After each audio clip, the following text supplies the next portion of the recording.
Salut les potos, salut les amis, salut à tous mes abonnés. Bienvenue à ce nouveau numéro d'information sur votre chaîne de sport préférée. Les potos, tout à l'heure, nous allons débriefer beaucoup de matchs. Nous commençons tout de suite au niveau du championnat anglais pour le choc qui opposait Arsenal à Manchester City. Les potos, on le sait tous, c'était un match vraiment capital, décisif pour les deux formations. Manchester City, avant de se déplacer du côté d'Arsenal, était dauphin d'Arsenal. Je l'avais déjà annoncé dans ma dernière vidéo, j'avais dit en cas de victoire, Manchester City occuperait la tête du championnat anglais. Et je pense que les Gunners le savaient très bien. Mikel Arteta et tous ses protégés le savaient. Ils savaient qu'ils n'avaient pas droit à l'erreur parce que cela fait plusieurs matchs que Arsenal n'avait pas gagné de match depuis plusieurs journées. Donc, en face, devant son public, sur son terrain, les Gunners se devaient de faire un résultat. Et je pense que Pep Guardiola le savait. Pep Guardiola savait que les Gunners d'Arsenal auraient vraiment une énorme pression sur eux parce que jouant à domicile devant leur public, ils voudraient vraiment gagner ce match pour renouer avec leurs supporters parce que comme je viens de le signifier tout à l'heure, ça fait plusieurs journées que Arsenal n'a pas gagné et non seulement Arsenal voudrait gagner ce match pour creuser encore plus l'écart entre eux et les Citizens. Donc Pep Guardiola le savait très bien. Et un grand tacticien, on sait que Pep Guardiola c'est vraiment un grand tacticien. Les potos, même quand tu n'aimes pas le lièvre, il faut savoir que le lièvre va trop vite. Pep Guardiola c'est un entraîneur que je n'apprécie pas trop pour par moments ses comportements un peu racistes. Mais il faut reconnaître que c'était un grand tacticien. Pep Guardiola savait que Arsenal serait dans l'obligation de faire un résultat. Donc du coup, les Gunners d'Arsenal allaient vraiment presser. Ils allaient presser très haut. Ils allaient mettre beaucoup d'intensité dans la rencontre afin de vouloir vraiment emporter le gain de cette rencontre. On connaît tous Pep Guardiola, les potos. On sait que toutes les équipes que Pep Guardiola a entraînées, ces équipes aiment avoir la possession des balles. Ça, on le sait. Que ce soit du côté du FC Barcelone ou du côté du Bayern de Munich, tous les clubs où Pep Guardiola est passé, sa marque de fabrique est d'avoir la possession des balles et de presser l'adversaire très haut lorsqu'ils n'ont pas le ballon. Mais qu'est-ce que nous avons constaté hier contre Arsenal? On a constaté une équipe de Manchester City qui jouait regroupée au niveau de sa ligne médiane. À la perte des balles, tout de suite, les Citizens ne pressaient pas l'équipe d'Arsenal. Ils venaient se regrouper au niveau de la ligne médiane et attendaient les Gunners venir. Je pense qu'en jouant comme ça, ils ont bouché tous les espaces parce qu'on le sait, au niveau des ailiers d'Arsenal, ça va vraiment très très vite. Ils sont vraiment percutants en 1 contre 1. Ils sont vraiment très techniques. Bukayo Saka et Martinelli, ils sont vraiment très très difficiles à attaquer.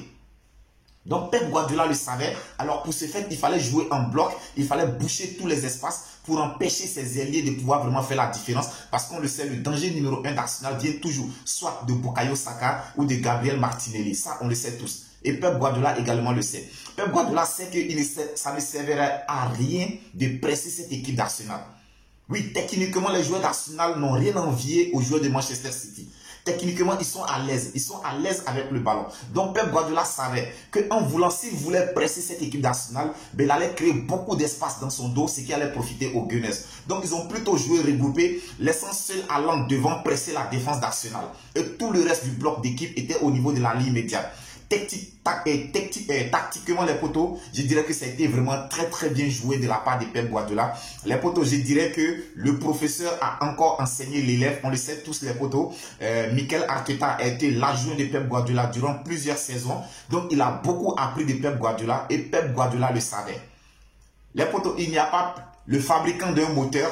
C'est celui-là même qui connaît les performances de son moteur et les limites de son moteur. Le jeu pratiqué aujourd'hui par les Gunners d'Arsenal, c'est Pep Guardiola qui a enseigné cela à Mikel Arteta. Donc, il connaît les failles. Il connaît les failles de ce système tactique-là. Et c'est ce qu'il a employé hier. Parce qu'en laissant les Gunners venir, les Gunners ils ont laissé beaucoup d'espace dans leur dos. Et le pressing fait par Haaland, je pense que le pressing a fini par payer. Il a mis une pression sur les défenseurs d'Arsenal qui ont tremblé avec une passe en retrait pour leur portier. Malheureusement, Kevin De Bruyne a senti le coup. Il a senti le coup en tant qu'un vétéran, en tant qu'un joueur vraiment expérimenté. Il a senti le coup. Il a dévancé la sortie du portier d'Arsenal pour ouvrir le score en faveur de Manchester City. À partir de ce moment, c'était encore plus compliqué pour Arsenal. Mais ils ont pu revenir au score. Mais à la fin du match, malheureusement pour les Citizens, ont repris encore l'avantage au score. Et je dirais que vraiment, ça a été de bon augure. Les potos, je l'ai dit ici depuis longtemps. J'ai dit que le dépositeur du jeu d'Arsenal est l'international ghanéen Thomas Partey. Mais hier, son absence s'est fait vraiment sentir. Jorginho a remplacé Thomas Partey, mais on a tous vu les potos. Il n'a pas été à la hauteur de pouvoir vraiment stabiliser, le jeu d'Arsenal. Oui, Thomas Partey a vraiment manqué à cette équipe d'Arsenal-là. Et je l'ai dit ici, c'est lui le dépositeur. C'est lui qui sait quand est-ce qu'il faut accélérer. C'est lui qui sait quand est-ce qu'il faut casser le rythme. Il sait vraiment galvaniser ces jeunes hommes qui sont Martin Odegaard et Saka. Il sait vraiment, et Chaka, il sait vraiment les galvaniser. Donc, hier, son absence s'est fait vraiment ressentir. Alors, aujourd'hui, une chance pour Arsenal. Arsenal dispose d'un joker. Le joker d'Arsenal, c'est quoi? C'est que Arsenal a un match en retard. Manchester City occupe la tête du championnat, mais à même point d'égalité que Arsenal, c'est simplement à la différence de but que Manchester City est leader. Donc Arsenal, avec son match en retard, s'ils arrivent à gagner le match en retard, ben, ils pourraient reprendre la tête du championnat anglais. Donc les poteaux sont partis pour assister à une fin de saison vraiment très très palpitante du côté de l'Angleterre. Ensuite, du côté de l'Espagne, après avoir savouré sa victoire lors de la Coupe du Monde des clubs, le Real de Madrid se devait de réagir en championnat. Ils avaient besoin de points, ils avaient besoin de gagner. Et face à Elche, je pense que les Madrilènes n'ont pas tremblé. Ils ont fait le nécessaire. Le Real de Madrid s'est imposé face à Elche sur le score de 4-0. Au cours de ce match, les potos, je pense que le technicien italien du Real de Madrid a fait quelques petits réaménagements. Il a mis quelques cadres au repos tels que Vinicius Junior, qui a vraiment beaucoup joué au cours de cette saison. Il avait besoin de se reposer un tout petit peu. Donc pour moi, je pense que c'était vraiment judicieux. Luka Modric a débuté sur le banc de tous. Donc je pense qu'il est entré après. Mais quand il est rentré, il a apporté son expérience. Il était même auteur d'un très très joli but. Je pense que ça a été vraiment judicieux de la part de Carlo Ancelotti de mettre quelques joueurs au repos. Mais cela pourrait leur redonner encore plus de vigueur, plus de force pour essayer de terminer la saison en beauté. Les potos, nous allons aussi parler des matchs de 8e de finale aller de la Ligue des Champions. Et à cet effet, on a le Paris Saint-Germain qui recevait le Bayern de Munich. Les Parisiens se sont inclinés à domicile sur le score de 1-0. J'avais déjà tiré la sonnette d'alarme il y a quelques jours de cela. J'avais fait remarquer que depuis l'absence de Kylian Mbappé, le Paris Saint-Germain était vraiment inquiétant. Même en championnat, c'était un Paris Saint-Germain qui était resté sur 2 défaites consécutives. Et je l'avais déjà annoncé. Je pense que lors du match contre le FC Barcelone, vraiment le visage que nous a présenté le Paris Saint-Germain lors des 70 premières minutes, vraiment c'était catastrophique. Jouant à domicile, le Paris Saint-Germain n'a pas été capable de prendre le dessus sur cette équipe bavaroise qui n'était même pas au meilleur de sa forme. Oui, le Bayern de Munich n'était même pas au meilleur de sa forme. Et les Parisiens ont été incapables de nous produire du jeu. Ils ont été incapables de nous faire des sorties de balles propres. Ils ont été incapables d'inquiéter cette défense bavaroise.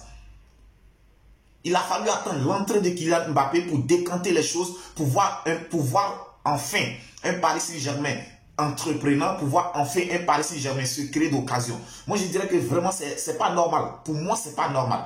Avec toute cette pléiade de stars qu'il y a au niveau du Paris Saint-Germain, est-ce que le Paris Saint-Germain dépend de Kylian Mbappé? Les potos, je pense que la question reste posée. Tout ce que nous devons retenir de cette confrontation, c'est que les Bavarois se sont imposés du côté du Parc des Princes sur le score de 1-0. Le match retour, c'est dans 3 semaines. On espère que d'ici là, Kylian Mbappé aura retrouvé toutes ses forces. Parce que vraiment, c'est lui seul aujourd'hui qui est capable d'apporter quelque chose à l'attaque du Paris Saint-Germain. Et là aussi, moi, je tenais à dire aux dirigeants parisiens de recruter des attaquants. Oui, on a l'impression que Kylian Mbappé, c'est vrai qu'il y a beaucoup de stars, mais sur le plan offensif, à part Kylian Mbappé, je ne vois pas vraiment quelqu'un capable de faire la différence. Donc le match retour, c'est dans 3 semaines. Ensuite, nous avons l'AC Milan qui recevait Tottenham. Les Milanais se sont imposés face au club anglais sur le score de 1-0. C'est le même score qui a sanctionné la rencontre. Borussia Dortmund-Chelsea. Les Blues de Chelsea se sont inclinés du côté de l'Allemagne sur le score de 1-0. Mais pour moi, les potos, je dirais que c'est une défaite imméritée.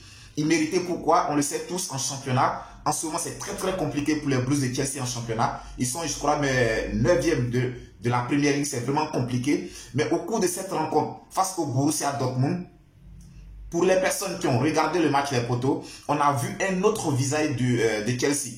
On a vu un Chelsea entreprenant. On a vu un Chelsea qui a fourni un football vraiment champagne, un football plaisant à regarder. En tout cas, moi, j'ai été satisfait de la prestation des joueurs de Chelsea. J'ai été vraiment satisfait. C'est vrai qu'ils ont perdu la rencontre, mais je pense qu'il y a vraiment quelque chose de positif à retenir. On a vu une équipe vraiment qui a montré de très très bonnes choses. Je pense que pour moi, c'est une défaite imméritée parce que les Blues de Chelsea ont vraiment dominé ce match. En termes d'occasion comme en termes de possession de balles. Ils se sont créés beaucoup d'occasions, Mais malheureusement pour les Blues, les attaquants des Blues n'ont pas pu concrétiser toutes ces actions de but qui se sont créées. Donc pour moi, je dirais que c'est une défaite imméritée. Oui, c'est vraiment une défaite imméritée pour les Blues de Chelsea. Ils auraient pu emporter ce match. Mais je pense qu'avec ce qu'ils nous ont démontré sur ce match aller, s'ils sont capables de nous reproduire cette même performance lors du match retour, les potos, je dirais que nous sommes partis pour voir le club de Chelsea franchir ses huitièmes de finale. Joao Félix, vraiment, il a été auteur d'un très très gros match. Les potos, j'ai été heureux de voir Joao Félix enfin retrouver ses sensations de joueur. Il s'est créé d'énormes occasions, mais malheureusement, il n'a pas pu les scorer. Il aurait pu scorer à 2 ou 3 reprises au cours de ce match. Mais malheureusement, l'attaquant des Blues de Chelsea a été vraiment inefficace devant. Je pense que c'est relancé pour le match retour. On espère tout simplement assister à aussi une très très belle rencontre lors du match retour. Ensuite, les potos en Europa League, nous avons le FC Barcelone qui recevait Manchester United. Les deux formations se sont séparées sur le score de 2 buts partout. Je dirais les potos, on a assisté vraiment à un très très gros match.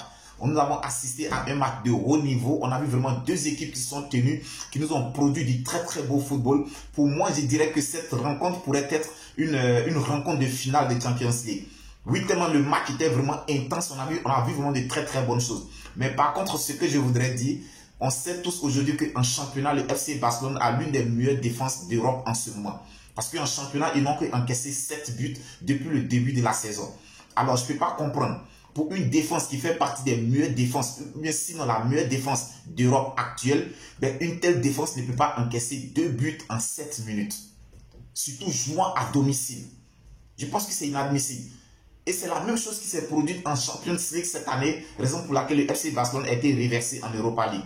J'ai l'impression que lorsqu'il s'agit de grandes compétitions, lorsqu'il s'agit de gros matchs, ben les joueurs du FC Barcelone ne sont pas à la hauteur. Oui, les potos, c'est pas normal. Encaisser 2 buts en 7 minutes jouant à domicile. Le FC Barcelone a ouvert le score à la 50e minute. À la 52e minute, ils se sont fait rejoindre. Et à la 59e minute, ils ont encaissé le second but.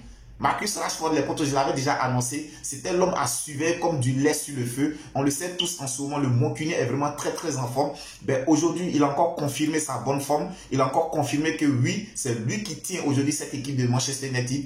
Depuis le départ de Cristiano Ronaldo, ben, nous voyons un autre Marcus Rashford. Je dirais que vraiment, il a été sensationnel aujourd'hui. Le premier but qu'il marque, les potos, dans un tour de souris. Dans un tour de souris, il arrive à battre le portier du FC Barcelone. Je dirais que franchement, ça c'est un but d'un joueur qui est en confiance. Donc FC Barcelone, Manchester United, 2 buts partout entre les deux formations. Ensuite, nous avons le RB Salzbourg qui a battu l'AS Roma sur le score de 1-0. L'Ajax d'Amsterdam n'a pas pu prendre le dessus sur le FC Berlin. Match nul entre les deux formations, 0 but partout. Et nous avons le Shakhtar Donetsk qui a battu le club français de Rennes sur le score de 2-1. Les potos, j'espère avoir fait le tour de toute l'actualité du football cette semaine. En tout cas, j'ai été ravi de vous présenter ces différents débriefs. On continue de s'abonner, on continue à liker, on continue à partager. Les potos, c'est Viking Débrief Connaisseur qu'on est. La chaîne de tous les amoureux du football. C'est votre chaîne, c'est notre chaîne. Ben, d'ici là, portez-vous bien, que Dieu vous protège. On se dit à très très bientôt pour une autre vidéo.